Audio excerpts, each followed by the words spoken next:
Você, concurseiro de todo o Brasil, é um prazer mais uma vez recebê-lo em nossa companhia. Seja bem-vindo, meu amigo, minha amiga, a este site de sucesso que vai fazer de você mais um dos nossos campeões. Sou o professor Jefferson Fial, professor de matemática e de raciocínio lógico, galera. E na aula de hoje vamos falar sobre conjuntos numéricos. Na verdade, vamos falar da primeira parte de conjuntos numéricos, que é a introdução e relações de pertinência. Então vem comigo, vamos dar o pontapé inicial aí, falando sobre conjuntos. Galera, o que nós precisamos aprender ao final dessa aula? Você precisa encerrar essa aula sabendo como identificar um conjunto, como representá-lo, como identificar os seus elementos e como que nós relacionamos um elemento com um conjunto. Essa é a nossa proposta para essa aulinha, beleza? Então vamos lá.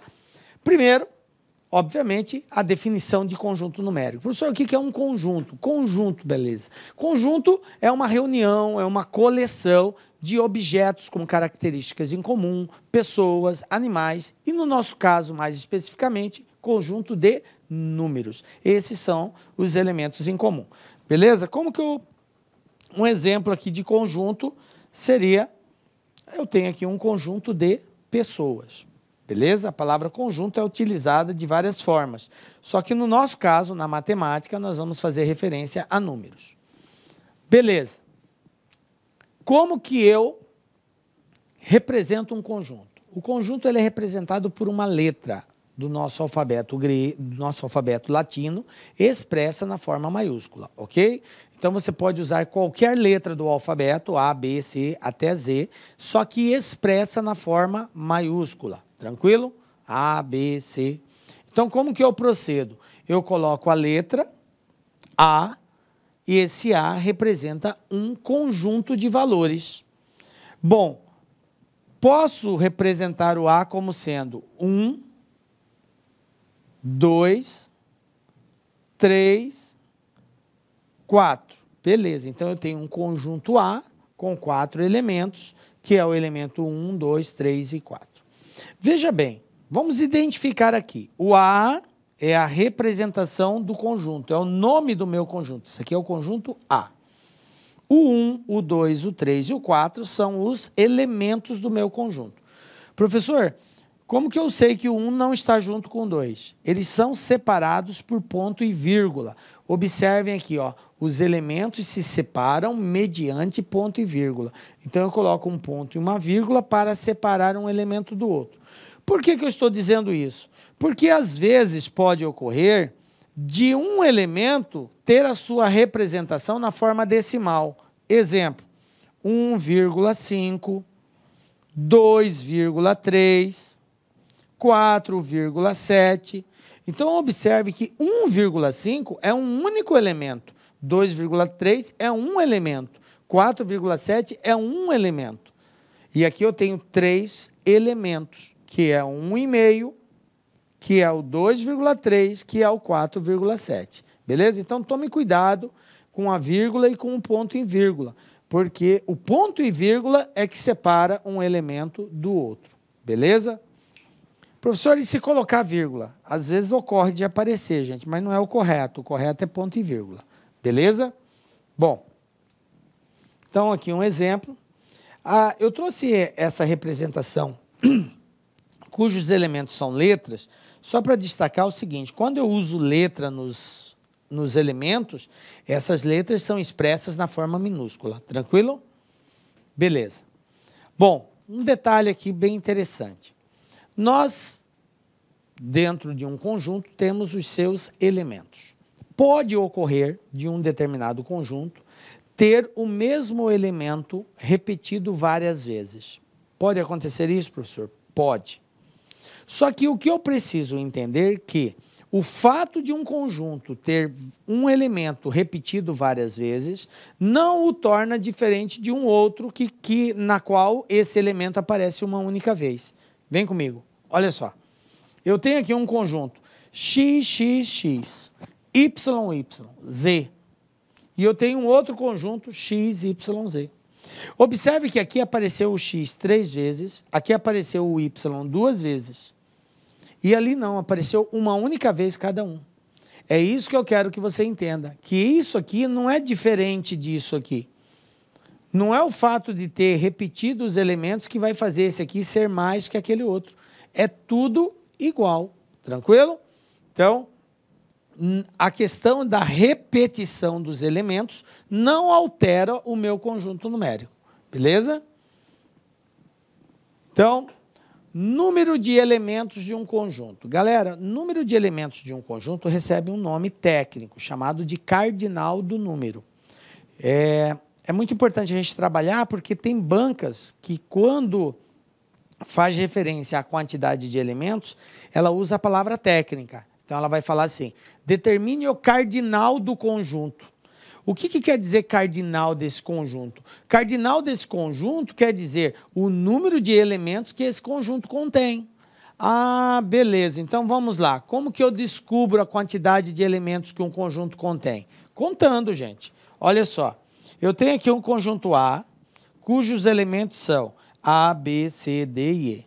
Eu tenho um conjunto B, cujos elementos é X, X, X, Y, Y, Z.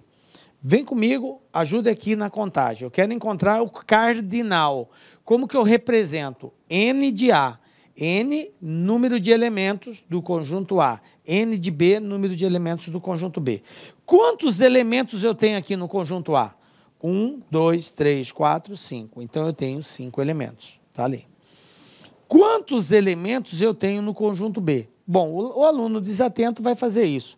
1, 2, 3, 4, 5, 6. Está errado. Por quê? Porque tem elementos que está sendo repetido e eu não conto em duplicidade os que se repetem. Então, eu tenho o X 1, 2, 3 vezes, mas eu conto uma única vez. O Y eu tenho 2 vezes, mas eu conto uma única vez. O Z só aparece uma, então eu tenho 3 elementos. Número de elementos do conjunto B, 3 elementos. Ficou claro isso, galera? Então, repetindo. Os elementos que se repetem não são contados em duplicidade, ok? Considera ele uma única vez. Belezinha. Relação de pertinência. O que é isso, professor? Bom, a relação de pertinência é uma operação matemática em que associa um elemento a um conjunto. Em outras palavras, é a expressão de indicando se um determinado elemento está presente ou não está presente dentro de um conjunto. Se ele pertence ou ele não pertence a um determinado conjunto. Para isso, nós fazemos uso de 2 símbolos, representados por pertence e não pertence. Então, a relação de pertinência é a forma de nós indicarmos se esse elemento pertence ou não a um determinado conjunto. Se ele pertence, eu uso esse E aqui, ó. Tá? Se ele não pertence, eu uso esse outro aqui, ó, o Ezinho, porém com a barra cortada, beleza? Então, aqui para indicar que o elemento pertence, aqui para indicar que o elemento não pertence. Tranquilo. Exemplos. Agora, uma coisa interessante aqui, gente, é nós distinguirmos o elemento do conjunto. Vem comigo. Se eu escrevo assim, ó, 3, desse jeito, no formato que está aqui, ele representa um elemento. Mas se eu escrevo 3 e coloco um parênteses entre ele, envolvendo ele, ou um colchete ou uma chaves, esse 3 ele já não é mais considerado um elemento. Ele passa a ser considerado um conjunto. Por quê? Pelo conceito que nós atribuímos no início. O que é um conjunto lá? O conjunto é uma sequência de elementos envolvido por chaves, parênteses ou colchetes. Então, observe que existe uma obrigatoriedade, uma condicionante para ser conjunto. Tem que estar envolvido por chaves, por parênteses ou por colchetes. Se não tiver, é só elemento. Entenderam? Quando que eu tenho só elemento e quando que eu tenho conjunto? Aqui, ó, 3, desse jeito. Elemento. 3, desse jeito, conjunto. Tranquilo? Beleza. É importante a gente diferenciar isso, por quê? Porque os símbolos de pertence e não pertence, eles só poderão ser utilizados quando eu estiver comparando um elemento com um conjunto. Observem que esse momento é um momento de comparação. entre um elemento e um conjunto. Então, para dizer se esse elemento está ou não presente naquele conjunto, eu faço uso de um desses dois símbolos aqui. Toda vez que eu tiver um elemento com um conjunto. Beleza. Existem algumas observações em que o conjunto se torna elemento, mas isso a gente vai falar num outro momento, tá? Em que situação esse conjunto ele pode ser elemento também, tá? Mas a princípio, agora, elemento, conjunto. Só uso os símbolos quando for elemento com conjunto. Beleza. Bom, sanada essa dúvida, agora sim, eu tenho aqui, por exemplo, um conjunto M, cujos elementos são 2, 4, 6, 8 e 10. E aqui eu vou fazer agora a utilização desses símbolos. Por exemplo, 2 pertence ao conjunto M. Por quê? Porque 2 está dentro do conjunto M. Ah lá, o 2 aparece lá. Aqui. 5 não pertence a M. Por quê? Porque o 5 não está presente aqui dentro. Então, eu uso o símbolo de não pertence. Ok? Beleza? Tranquilo? A utilização dos símbolos? Bom, determinação de um conjunto. Nós temos 3 formas de determinar um conjunto. Uma delas, inclusive, eu já salientei aqui, que é o envolvimento através de chaves, parênteses ou colchetes. E aí, dentro dessas chaves, desse parênteses ou desse colchetes, eu faço a indicação dos elementos. Essa é uma forma que nós chamamos de lista, ok? Onde eu listo todos os elementos daquele conjunto, tá? Isso aqui é muito usado para pequenos conjuntos. Quando eu tenho um conjunto muito grande, geralmente eu não uso isso aqui, porque são muitos elementos, ok? Mas quando é conjunto pequeno, a gente usa muito essa forma de representar. A outra situação é chamada de definição da propriedade. Como que é isso? É quando, ao invés de eu indicar quais são os elementos, eu dou uma característica que somente esses elementos possuem. Por exemplo, eu posso dizer assim, o conjunto A é o conjunto dos números pares compreendidos entre 1 e 10. Olha só, números pares entre 1 e 10. Entre. Então, vai ser o 2, o 4, o 6 e o 8. Então, eu identifiquei quais são os elementos por uma característica, por uma propriedade, beleza? Então, essa é uma outra forma de expressar os elementos de um conjunto sem necessariamente indicá-los. Então, eu escrevo só uma característica deles. E a outra forma é através da representação gráfica que a gente chama de diagrama de Venn, ok? O diagrama de Venn-Euler é muito usado na hora do estudo de operações com conjuntos, beleza? Bom, continuando então a determinação por lista. Olha só, exemplo, conjunto dos números pares maiores que 5 e menores que 20. Eu vou listar isso daqui, tá? Então, 6, 8, 10, 12. Essa representação aqui embaixo é uma representação por lista.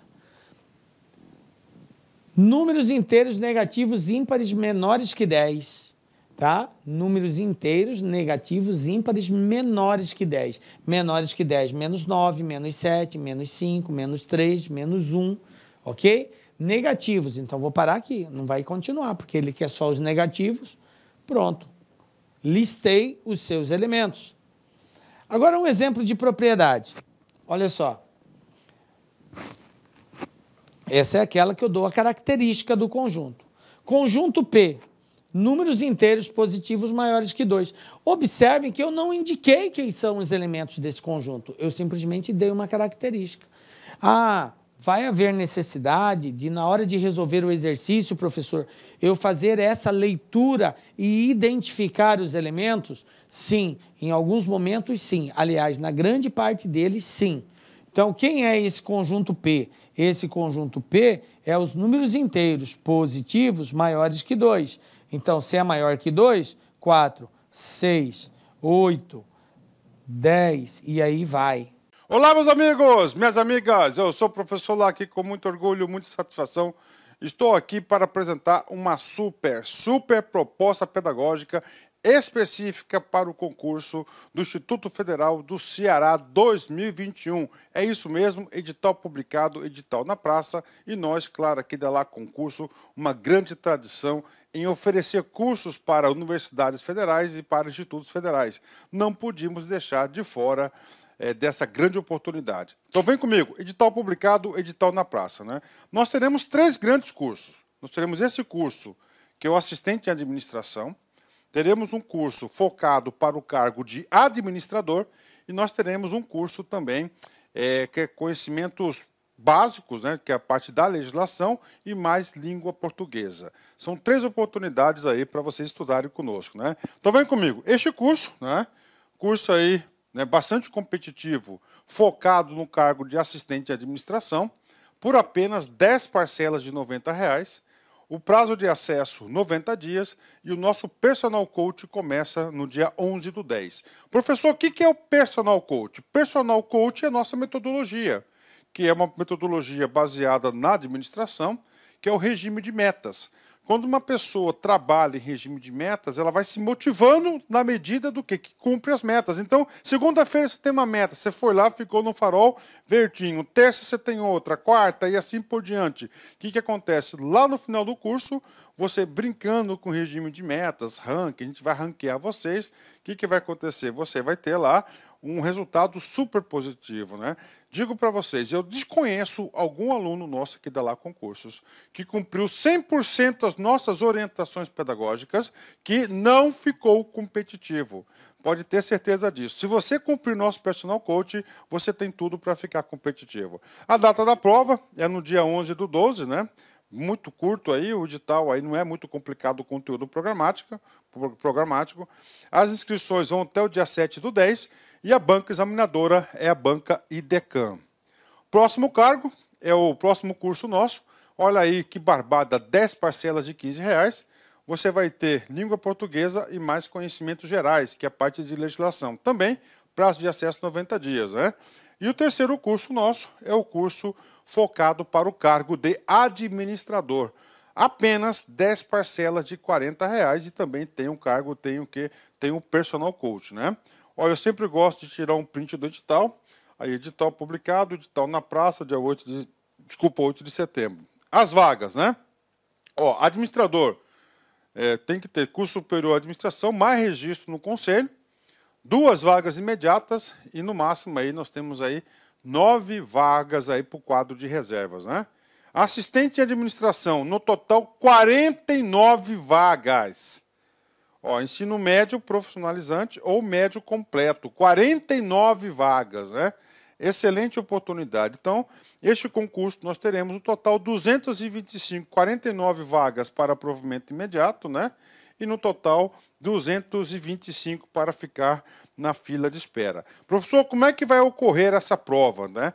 Então, na prova, nós temos aqui essa prova, são 60 questões, múltipla escolha, 4 alternativas, 10 de língua portuguesa, 10 de parte de legislação, que é o decreto do Código de Ética do Poder Executivo Federal, Estatuto do Servidor Público Federal, isso aqui é a lei Processo Administrativo Federal e as 2 leis específicas de carreira aí e do sistema de educação profissionalizante no Brasil. Todas as leis nós temos gravadas e mais os conhecimentos específicos, né?